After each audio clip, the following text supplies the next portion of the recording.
Assalamu алейкум. Эгер баптист болуп каза болсо, биз Куран окуп дуба кылсак, зикир чалсак, күнөөлөрү кечирилеби? Же Куран окуганда болбойбу дейт. Эгерде ислам динден чыгып башка динге өткөн болсо, иманы жок болсо, андай адамдарга жогоруда айттык, дуа кылынбайт деп. Дуа кылынбагандан кийин демек жакшы ибадатты кылып, ал ибадаттын сообун дагы бирөөгө багыштаса болбойт. İslam şariatında kayсыл амалды кылсаңыз өзүңүз сооп аласыз, ошол амалды кылып милдеттүү түрдө эмес да, милдеттүүнү өзүңүз аткарасыз. Намаз 5 мал өзүңүз окуйсуз, бирөөгө багыштабайсыз. Кайсыл амалды кылып, эрктүү түрдө кылып туруп, ошондон сооп алсаңыз, ошол амалдардын сообуну башкага багыштасаңыз болот, бирок ыймандууларга гана. Мен бала эмизем, балам только эмет, башка тамак жакшы жебейт, орозо кармасам сүт келбей калат, мага орозо кармаган болобу дейт. Emizgen adam, boyunda бар adam orozо кармабайт, эгерде ошол орозосу зыян боло турган болсо. Орозо менен өткөтө турган болсо, анда орозо антасуму хайруллакум, анда орозо кармооңор жакшыраак. Эгерде жок, орозосу зыян алып келип кое турган болсо, анда орозо кармабай турат, үзүрлүү болуп эсептелет. Ошол бала эмизгени, ошо бой көтөргөндөгү боюнда болгон кыйынчылыктары, ушунусу орозонун сообу болот иншалла. Анан мындан бүткөндөн кийин үзүрдөн чыккандан кийин анан орозону каза кылып кайра кармап берет. Намаздарды каза кылып окубайт. Намаз окуп жатканда кичинекей бала ыйласа алса болобу, намазды токтотуп кайра ошол жерден окуп кетсе болобу, бала талып калат ыйласа дейт. Эгерде бала ыйлаган ага зыян боло турган болсо, намазды токтотуп туруп анда баланы карап коесуз, бирок намазды кайра башынан баштайсыз, аны карап бүткөндөн кийин. Assalamu alaikum ustaz. Эгерде мындай эле алып туруп окуп кете бере турган мүмкүнчүлүк болсо, алып туруп окусаңыз боло берет. Эгерде нажас жок болсо. Assalamu alaikum устаз. Кош келдиңиз. Сизге суроом 10 пара Куран жаттап намазда кошуп окушубуз керекпи сөзсүз дейт. Жок, 10 пара эмес, балким 10 сүрө деген бизде ичинде айтылып калган сөз бар. 10 сүрө деп бөлүнүп калган. Негизинен намазда фaqra'u ma tayassara minal Qur'an, Курандан эмне силерге жеңил болсо ошону окугула деген. Куранда 3 аят жок дегенде, же бир узун аятты окуу парз. Фатиха сүрөнү окуу, ошо сүрөлөрдүн ичинен бул важип. Ага зам сүрө кошуу биринчи, экинчи рекетте бул деле важип болуп эсептелет.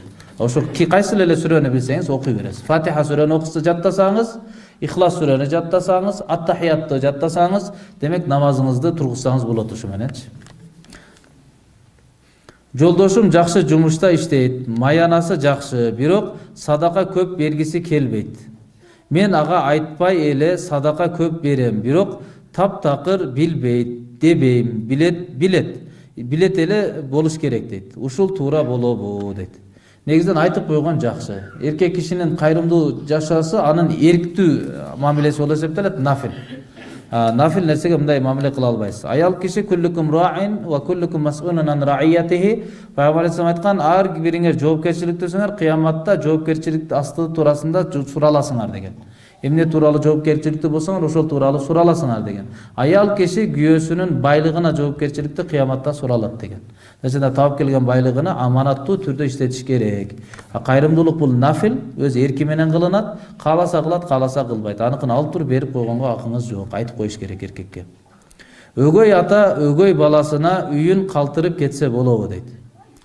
Өгөй ата өгөй баласына үйүн калтырып кетсе болобу дейт. Болот, эгерде башка аялдар менен аралашпаса боло берет. Демек дүйнөдөн өтүп кетип аткандагы маселе экен бул. Карап тур десе боло берет, кимге эле аманат таштаса болот. Мурастын маселеси кененирээк каралат. Мектепти бүтүп, медресени бүтүп турмушка чыкса болобу же эрте тийиш керекпи дейт. Демек турмушка чыкканда колдон келишинче жаш жеткенден кийин, лайыктуу адам чыккандан кийин турмушка чыгыш керек, эртелетиш керек, кечиктирбеш керек. Анан албетте өтө эле жаш болуп алган, лайык болбой, даяр болбогон деле болбойт. Мектеп бүтмөйүнчө менин оюм боюнча лайык болбойт. Бүгүнкү күндө закон деле ага жол бербейт. Өзүмдүн кызым болсо деле 18 жашка чейин бербейт болчумун. Мурдакыдай заман эмес азыркы учурда. Жетилип калгандан кийин анан турмушка узатыш керек. Assalamu alaikum устаз. Кичинекей балдарды тозгондо нажас кийимиме нажас тийип кетсе чечиш керекпи, күнөө болбойбу дейт. Нажас кийим менен жүрүү күнөө эмес, нажас кийим менен ибадат кылган болбойт. Ибадатты тосот. Нажасатчы.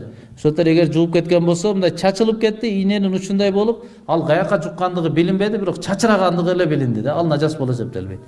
Тийип орду көрүнүп калган болсо, демек болду нажас, аны жууп же болбосо башка алмаштырып алып туруп кийим кийиш керек.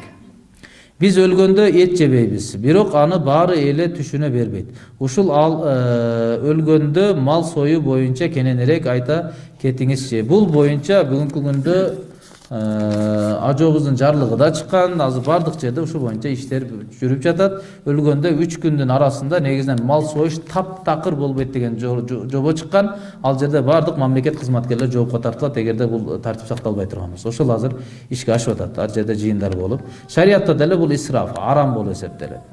Аза күтүү бар, анан кийин көңүл ачуу бар да. Бир жолу бир жерде никеге чакырып калды, барсак никеге чакырган адам атасы менен сүйлөшкөнбүз кечинде эле.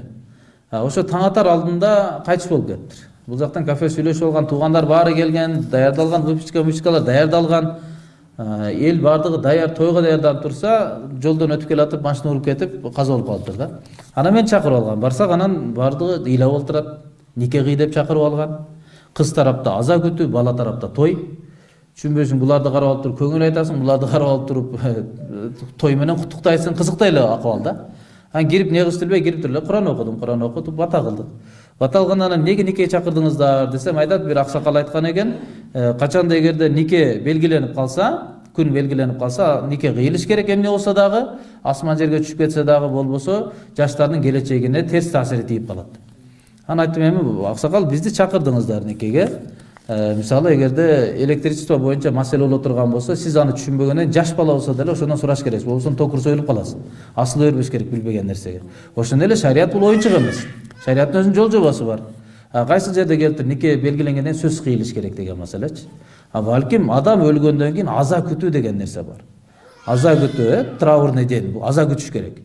3 күн жакын туугандары. Эгер аял боло турган болсо, күйөөсү кайтып кетсе 4 ай 10 күн. Жасанбайт, башка кылбайт, башка көчөгө чыкпай аза күтөт да. Аза күтүү бар да. Өлгөн күнү аза күтүлөт. Той, никах, яумус сурур, бул кубанычтын күнү болуп эсептелет. Меймандостуктун күнү болуп эсептелет. Кайгы күндү меймандостукка алмаштырып салуу буну бидат деп айтат. Бул куфур, ширктен кийинки эле зинадан дагы чоң болгон күнөө. Бидат, динге жаңылык киргизүү. Ошол эле маселе ушул жерде деле болуп калат. 3 күн ичинде аза күтүлөт. 3 күн ичинде аза күтүү деген бул дастуркон жайбоо деген сөз. Дастуркон жайуу деген сөз бул меймандостук, ал кубаныч күнүнө кирет. Эгер 3 күндүн ичинде кой союлуш керек, конок тосулуш керек дей турган болсо, анда исламдын шариятын алмаштыруу болуп эсептелет. Исламдагы белгилеп берген аза күтүүнү сиз кайра майрамдыкка айландырып атасыз да, бидат дагы кылып атасыз. Биринчиден ал жерде мурастын маселеси бар. Адам дүйнөдөн кайткандан кийин анын байлыгы ал-хукукул мутааллика бит-тарика деп коет, мураска байланыштуу укуктар биздин мазхабта 4 негизде кетет. Биринчиси, өлгөн адамдан кийинки калган байлыгы эмне кылыш керек? Анын байлыгы биринчи ошол адамдын тажхиз дейт, адамды кабырга, ахиретке узатуу аземине сарпталат. Кепинине, башкага, жерге, ошолорго сарпталат. Экинчиси ад-дуюн, казаud-дуюн, анын карздары төлөнөт. Бизде дагы ушул маселе аткарылбайт. Карыздарды төлөбөйт да, бирөө чыгып мен төлөп берем деп коет, анын аркасынан кууп жүрө бересиң, мурас калган, аны бөлүп өздөрүнө алып алат. Аллага таза жолугуш керек. Өлгөн адам карзы менен Аллага барбасын. Өтүп кеткен туугандарыбыз өтүп кетсе, ошонун байлыгынан биринчи карздарын берип коюш керек биринчи.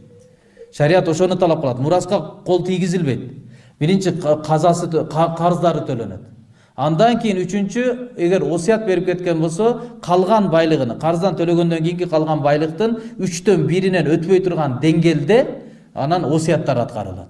Ошондон калгандан кийинки байлык анан мураскорлорго бөлүнүп берилет. Мураскорлордун акысына эч ким кол сала албайт. Ал жердеги калган мейиттин калган байлыгыны эч ким кой алып, союш кылып, дастуркон жайганга эч кимдин акысы жок. Аны мураскорлордун акысы бар ал жердечи. Ошо бизде бул деле сакталбайт мисалы көп жерлерде. Ошондон кыскасы ал жерден чай ичүүдө көп маселе чыгып кетет. Пайгамбар алейхиссалам айткан: "Ижалу ли ахли Жафара тааман фа инхам жаа ма юшгилухум." Hazreti Жафар радиаллаху анху шейит болгондо кошуналарына кайрылып туруп айткан: "Ой, Жафардын үйүнө тамак аш кылып бергиле, анткени аларга тамак аштан алектендирип кое турган мусибат күн келди" деп. Буларга тамак, демек көрсөтмө кандай? Кошуналары, жакындары, келген туугандарды тейлеш керек. Ошолор чайпай берип, ошо үйдөгү аза күтүп аткан адамдарга деле тамак аштарыны карап берип туруш керек. Азыр бизде аябай суроо талап күчөп аткан учуру адамдын өлгөнүнө эмес май союлбай калды деп карыларыбыз кайгырууда. Кайгыларын тең бөлүшөбүз. Ушуга майдалабай бир бодого уруксат берилсе болмок. Жүрөгүндө иман толуп намаз окугандар жебей эле кете берсе болот да дейт. Азыр буга байланыштуу жооп болду окшойт, Нафил орозонун тартибин айтып коесузбу? Фатихадан кийин 3 сүрө окулабы? Намазда окуп атканда Фатиха сүрөсүнөн кийин сүрө кошуш керек. Ошондо 3 аят, кыска аяттар окулуш керек. Бир эле сүрө окулат, 3 сүрө эмес. Хатым кылгандан башка, таравиден башка. Нафил орозонун тартиби болсо, кадимкидей эле парз орозодой эле кармалат. Болгону деңгээли эле жеңилирээк. Мындайча айтканда, кайсы бир нерсе себептен оз ачып койсоңуз, ошо бир күнгө бир күн эле каза кылып бересиз, оз ачкан уруксат болуп калат нафилде. Оз ачкан уруксат деле жалпы түрдө эмес. Кээде бизде ушундай сөз бар, нафил орозону кармап туруп ачсаң боло берет депчи. Нафил орозону ачса болот качанда сизди чайга чакырып калса, ошо чайга чакырган адам сиз тамак жебесеңиз кыжалат болуп калган сүрөттө анан ачканга уруксат. Жөн эле ачкан уруксат эмес. Нафилди башталгандан важип болуп калат, аны толуктоо. Башында эркиңиз болчу. Бирок мойнуңузга алып алгандан кийин өз милдеттериңизди алып алдыңыз да эми толуктап бүтүр деген нерсе болуп калат да. Жөн эле ача бербеш керек, күнөөкөр болуп калат. Нафил орозону. Бизде да ушундай сөз таркап кеткен, ачса боло берет депчи. Нафил ошо фарз орозодой эле кармалат. Менин күйөөм бир нерсе алып берсе, урушканда аны милдет кылат. Мен алып бердим деп. Алып берди да. Сен иштебейсиң деп. Иштебейсиз. Кичинекей балабыз бар. Мен иштей албайм дейт. Аллахым берекесин берсин. Аллахым күйөөңүзгө да инсап берсин иншалла. Дуа кылыңыз. Алла жолуна чыгарыңыз. Адам оңолмоюнча бир-эки суроо жооп менен маселе бүтүп кетпейт. Адамдын өзү табияты оңолмоюнчачы. Анын үчүн алхамдулилlah Аллах тааласы эң жакшы ыкма берди, даватка чыгарыңыз. Иншалла акырындык менен оңолот. Өзү оңолгондон пейили дагы оңолуп, жашооңуз деле акырын рахатка айланып баштайт. Асыл негизден эми иштеп келгенден аныкы болуп эсептелет. Алып бердим десем, алып берипсиң, рахмат деп коюш керек да. Тирешип албаш керек. Маллам яшкуриннас лам яшкурилла. Пайгамбар айтат, ким адамга рахмат айта албаган, Аллага да рахмат айта албайт дейт. Эми рахмат андай мындай деп кадырлап турсаңыз, ал деле алып келгиси келет, сүйүнүп келет да. Эми кызымда тартып ушундай бирдеке алып келсең, туалеттин бумага алып келсең дагы ооа деп алып алат да. Сүйүнүп алып ачат да. Алып келгин келе берет. Ошонусуну көргүн келип, алып келгин келе берет да, бир нерсе ташып. Ошондой эле келген нерсени кадырласаңыз, шүгүр кылсаңыз, алып келгенине рахат алат, алып келгиси келет, үйгө ташыйт. Үй деп эмнеге аталып калган десе, устазыбыз айтат эле, Алла өмүрүнө береке берсин, тапканыңды үйө бересиң, ошон үчүн үй деп аталып калган депчи. Эркек тапкан үйө турган жерде, бирок ошонун ичинде жакшы колдонуучу адам болуш керек. Ассаламу алейкум, менин күйөөм постоянно TikTok көрүп жатат. Кичинекей балабыз бар.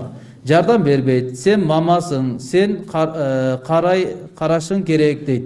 Кээде намаз окуй албайм. Амал айтканы туурабы? Окулбайт. Ошол айтканы туурабы деген сөз экен.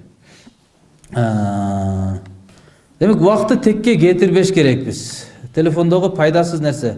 Яны дүйнө жана ахиретке пайдасыз нерселерден сактаныш керекпиз. Арам нерсе ал өз деңгээлинде, ал арам. Музыка арам. Пардасыз жок кыздарды караш арам. Ошондой эле эркектерди караш деле, шахват көз караш менен караш аялдарга деле арам. Аны карап алып туруп, караш TikTok'ту кечке чейин карап отурушка ислам шариаты биринчиден жол бербейт. Экинчиден, баланы тарбияты болсо ата-эненин экөөнүн тең жоопкерчилигине коюлган. Биргеликте жыландагы өлсүн, таяктагы сынбасын дегендей, ортодо ынтымак менен келишип алып, биргеликте иншалла таалим тарбиятын бериш керекпиз. Эгерде ошол таалим тарбиятты берүүгө милдеттүү болгондон кийин, ал жерде телефон чукуп жаткан, бул терс тарбият берип атат деген көрүнүш да. Бала эчтекени көрбөсө, атасы келет, чарчап келет, кирип келет телефон менен, сумканы ыргытат, эс алат, телефон чукут, кайра чыгып кетет. Анда ошол менен тарбияланат да. Демек, үйдө ушундай болуш керек экен дейт. Үйгө келгенде намаз окуса, дуа кылса, башка кылса, тамак аш биширип берсе, кызмат кылса, карап туруп, демек мен деле келечекте келиниме ушундай кызмат кылышып керек экенмин деген таалим тарбият менен түшүнөт. 100 жолу айтканга караганда бир амал менен көрсөткөн таасирлүүрөөк болот. Ошондон иншалла бардыгыбыз эле негизинен милдеттерибиз аткарганына аракетин кылалы. Дүйнө ошондой да, бирөөдөн акысын талап кыла берсек кыйналып жашайбыз. акыны талап кылбайлы, антип атат, мынтип атат дебейле, өзүбүздүн милдетибизди аткара берели иншалла, алардын ыйманына мээнет кыла берели, оңолуусуна мээнет кыла берели. Кудайым буйрса иншалла бардыгы өз тартибине түшөт. Allah razı olsun. Sorular bitti. Subhan rabbika rabbil izzati amma yasifun ve selamun alel mursalin velhamdülillahi rabbil alamin. Hocalatkan Allah'ın barızın bilip bilbeykan günölörüzü geçirgen. Kılgan jaşozda bardıq жақшылықтарыңызды өзүң кабыл кылгын, кылган дуаларыңыздын баарын орундаткын. О Аллахым, сенин рахматыңдан үмүткөр болуп, сенин мээриңден үмүткөр болуп бардыгыбыз келдик, я Алла, өз мээриңден бизди үзбөгөн. Ушул чогулуштун берекетинен күнөөлөрүбүздү Аллахым кечирип, сооп ишке алмаштырып берген. Тоба кылып келдик, я Аллахым, тобабызды кабыл кылып, күнөөгө болгон жиркенич пайда кылып, уятсыздыктан, ыплас жашоодон бардыгыбызды алыс кылып жашоого мүмкүнчүлүк берген. Жашообузда 5 мал намазды бекем тургузуп, өзүңдүн өкүмүң менен пайгамбар алейхиссалам көрсөткөн тартипте жашаганга бардыгыбызга мүмкүнчүлүк берген. О Аллахым, өзүң мээримди затсың, мээримиңе алгын. Келечекте Аллахым Рамазан айындагы өзүң каалагандай жакшы тартипте тосуп алганга мүмкүнчүлүк берип, Аллахым кандай ниетте келгендер ниеттерин кабыл кылып жашоодо кыйынчылыктарга Алла өзүң жетиштүү болгон, эң муктаждыктарыбызды өзүң чечип берген, эң чоң муктаждыгыбызды сенин ыраазычылыгың, өзүң разы боло турган таза жашоо берген. Ва саллаллаху таала ала хайры халкихи Мухаммад ва ала алихи ва сахбихи ажмаин би рахматика архамар.